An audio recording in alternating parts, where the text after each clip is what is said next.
Hello everyone. Today I will talk about climate-led initiatives and model city projects from around the world. My name is Yilmaz and I'm participating from Bursa Technical University in Turkey. As human beings, we all experience different types of natural disasters, and they are mainly categorized into 5 groups based on their physical reasonings. They are geophysical disasters, biological disaster, meteorological disaster, hydrological disaster, and climatological disaster. For example, earthquakes and volcanic eruptions fall under geophysical ones, and epidemics. Currently, we are going through a pandemic period, and epidemics fall under the biological ones. A meteorological disaster includes local storms, tornadoes. Hydrological one includes tsunamis and floods, and climatological includes the heat waves. And so on the top left, you see the figure that we currently, for the last few decades, we started to experience more frequently than ever the types of disasters such as severe droughts, extreme precipitation, coastal flooding, and heat waves. So there is a strong evidence that we are currently experiencing some weather change in our planet. So this is another figure showing that the frequency of the disasters between 1970 to 2019, there is a very strong, very severely change in the occurrence of the flood and extreme weather events after, especially in 1990. And you see the figure that just climbs immediately after 90s, and other disasters also kept continue happening, but the extreme weather events and floods striking more frequently than ever in our built environment. So there is this fact that climate change arguments today we can clearly discuss it without no hesitation. There are some evidences for proving the rapid climate change of our planet. And some of these evidences are the results of the others, and some of these evidences are more striking ones for our built environment, such as sea level rise. You see that the mean sea level rise has about 21 centimeters to 24 centimeters since the 19th century, and a third of that coming in just last 2.5 decades, which is the combination of meltwater from glaciers and ice sheets. So, as I said before, the sea level rise and global temperature rise is the key evidences that we experience climate change and extreme events more than ever.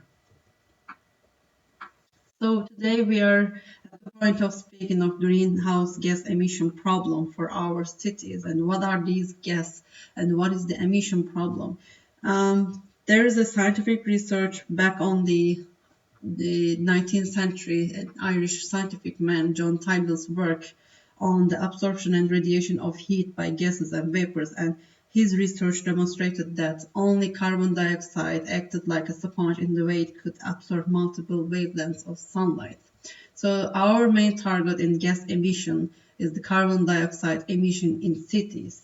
And what is and how big this issue for our cities? If you look at numbers, you will see that the cities only occupy the 2% of the world's land surface, but they consume the 75% of natural resources, and they contribute the greenhouse gas emissions nearly between 60 to 80 percentages. And APCC reported that in 1990, buildings were responsible approximately 20% of global emissions. And today, in 2010, the buildings accounted for 32% of global final energy use, and urban areas account for between 71 to 76% of carbon dioxide emission from global final energy use. And this is very great part of percent of in this contribution. And today we are in 2020, so this 32 probably raised up to 40%, maybe 45%. So what we can do in taking some actions. Research says that adopting some technological options, design practices, and behavioral changes can achieve large reductions in building energy use. For example, if it's a new building, if we adopt some technological developments, the building can save up to 90% of energy use. And if it's an existing building, we can do some alterations to save up to 75% of energy consumptions. And UN lately in 2015 took a landmark agreement and promoted the partner countries to take some actions and do investment needed for a sustainable low carbon future. And this Paris Agreement thing mainly lies on holding the increase in the global average temperature to well below 2 Celsius degree, which is written clearly in Article 2. This is significant because in previous slide you see that IPCC has assessed that the global mean temperature is likely to rise by 1.4 to 5.8 Celsius up to the year 2100. So considering the fact that we live in 2020, it's near 8 years this Celsius to keeping the increase in the below the 2 Celsius degree will be much more affecting and preventing the climate change, diverse effects of our climate.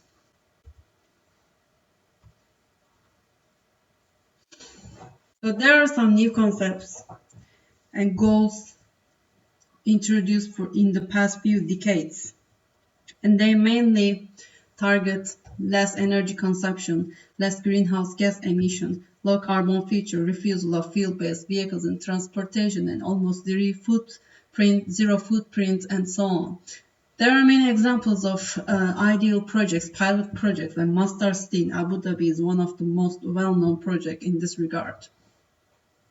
So if we take a look in the features of this project, we can see that this project, Masdar City, is planned to be at a zero carbon, zero waste city, and adoption of modern technologies along with the traditional Arabic architecture together used to achieve the maximum energy efficiency. And the energy efficiency, the Masdar City is planned to be self-efficient 100%, which is going to be achieved through photovoltaic panels.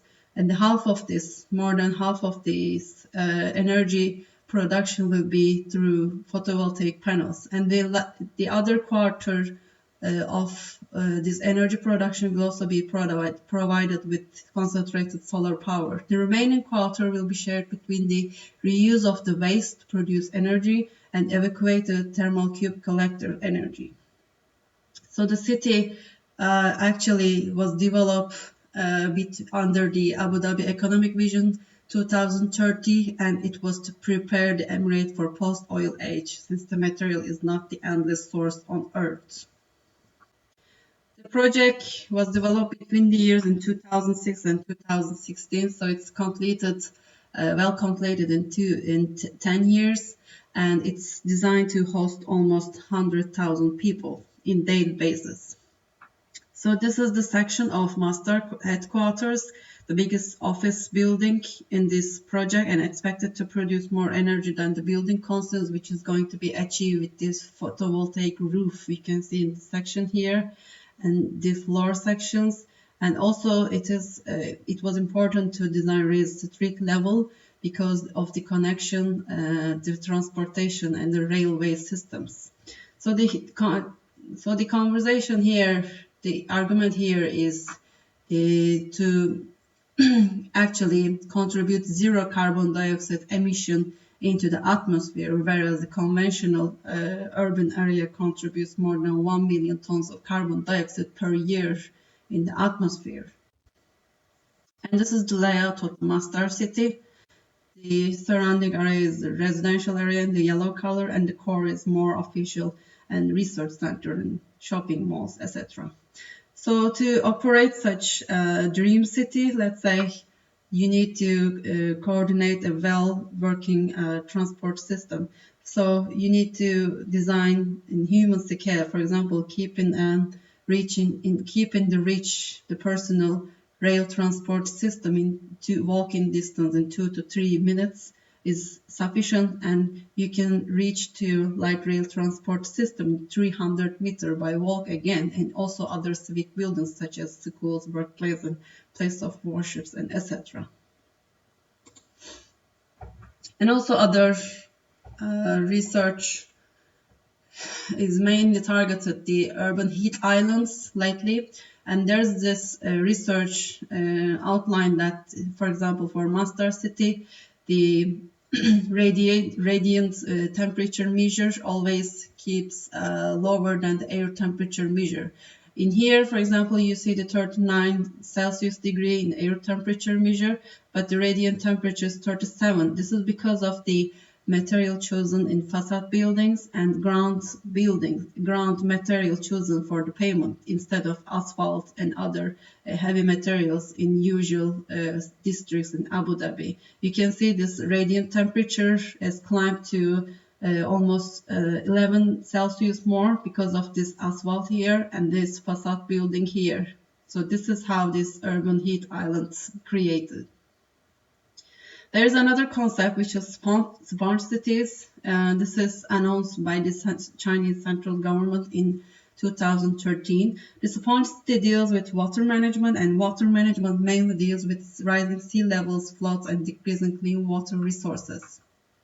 China is a country with severe water problems, and flooding is one of the biggest ones. Flooding ranks on top of the most destructive natural hazards in China after earthquakes.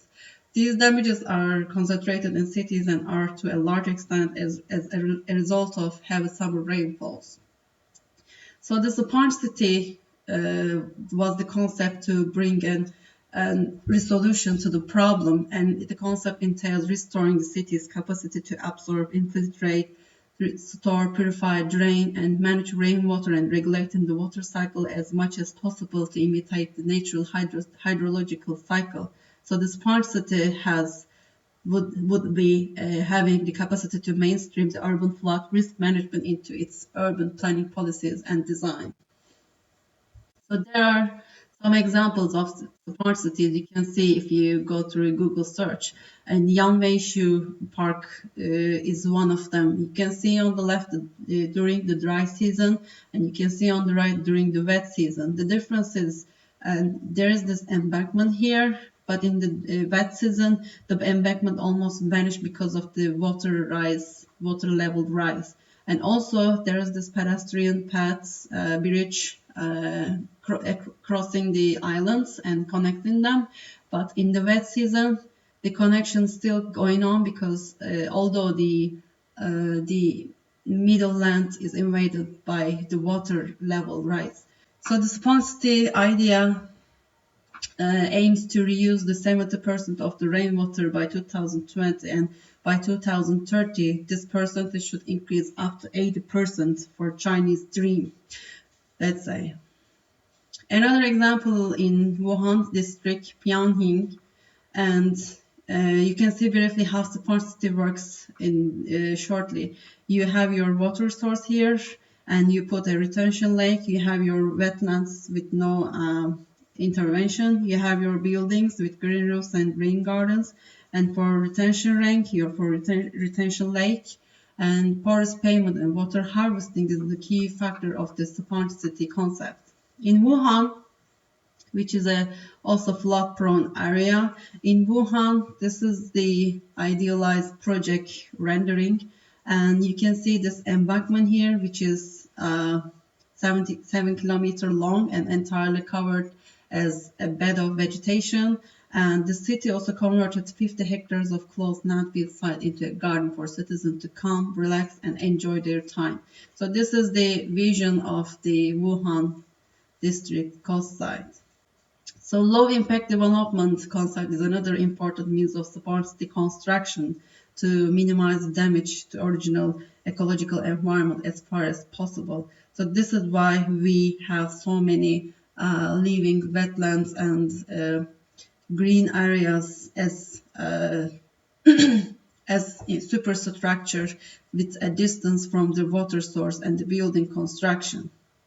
This is another example from the Chongqing city, and the Chongqing aims to expand the smart city area to 80% to be called properly a smart city by 2030. There is this other two examples as EcoCity Dongtan and the Tianjin, This is different than the sapacity, but still they are sustainable in terms of to remain carbon neutral and zero waste as much as possible. Compared with typical developments, the cities will have an ecological footprint that is 60% smaller, and they will produce 40% of its own energy from bioenergy and emit almost no carbon dioxide. The differences between two eco-cities are lying in their development type, planning approach, planning vision, landscaping design, and transportation design. For example, for Dongtan, the development type was chosen in greenfield, but Tianjin chose to renovate the grain in brownfield areas.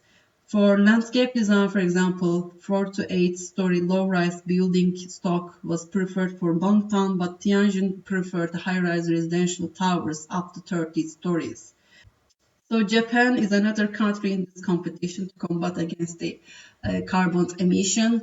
So the Yokohama city's goal, for example, to reduce the carbon emission up to 8% by the year of 2050, which is a very ambitious plan.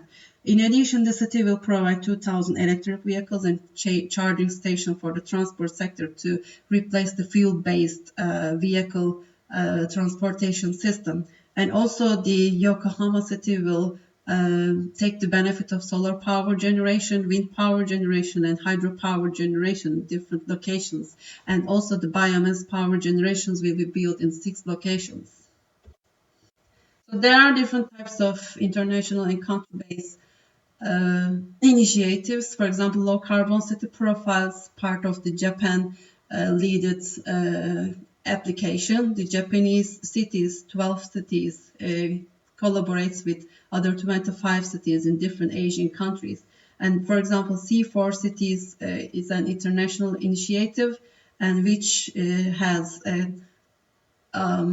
a commitment competition now called Deadline 2020, and only 116 cities across the world is just part of this competition. So we have different concepts under different names, for example, eco cities, sustainable cities, low carbon city, green cities, and etc. But these are part of our change urbanism philosophy. And 2000 we said to be smart in urbanism, and today we speak of smart climate urbanism theoretically. So the low carbon, zero carbon smart cities are the key achievements for our future cities. So what's Turkey's status and goals? Turkey is the 20th largest emitter of the greenhouse gases in the world, and Turkey's emissions have risen fast between the 1990 and 2013. And Turkey also was responsible for emission of more than 400 million tons of carbon dioxide, which is in 2015, which was less than UK's emission amount, but larger than the France amount. Turkey is a coal mining rich country and also neighbor to natural gas rich country and oil rich countries. And so this is the main sources, natural sources of energy production comes, but rarely take the benefit of wind and solar and geothermal and hydro energy producers. So we also deal with some extreme event problems particularly in Istanbul. For example, Istanbul is the megacity of Turkey. It has the largest population in the country and almost more than 60 million people. The largest number of vehicles in transportation. It is the most densely used urban area. The sea level rise is the big deal of Istanbul because it's surrounded by Black Sea and Marmara Sea and Bosphorus. The seaside is the most valuable area in terms of estates. Mass concrete construction is very widespread in the city, which increases the heat felt and affects urban walkability. Suffering insufficient rain drainage system ends up with floods often, and insufficient greenlands in the urban layout. Use of natural gas, coal for heating is common for residential as well as official buildings. Building construction still follows conventional approaches. Building stock is largely old, and hence use of air conditioning for indoor air conditioning is very widespread. Building energy performance is widely understood as heat insulation and least understood as the reduction of electricity consumption. Fuel-based car use has the largest percentage on roads. Hybrid cars are still very new into the market, so the electric charging stops are so insufficient as well. Bicycle use is promoted only in few districts. Bicycle riding paths do not exist at all in many districts yet, and consumption of clean water is dependent on the grid, and reuse systems are very rare and only adopted in newly high-rise buildings. So these are the facts of our city, Istanbul, and there are the problems to solve so that we can approach some achievements towards maybe smart city adoptions or eco-city adoptions. But in terms of combating with extreme events, we need to take some actions and add more to this competition.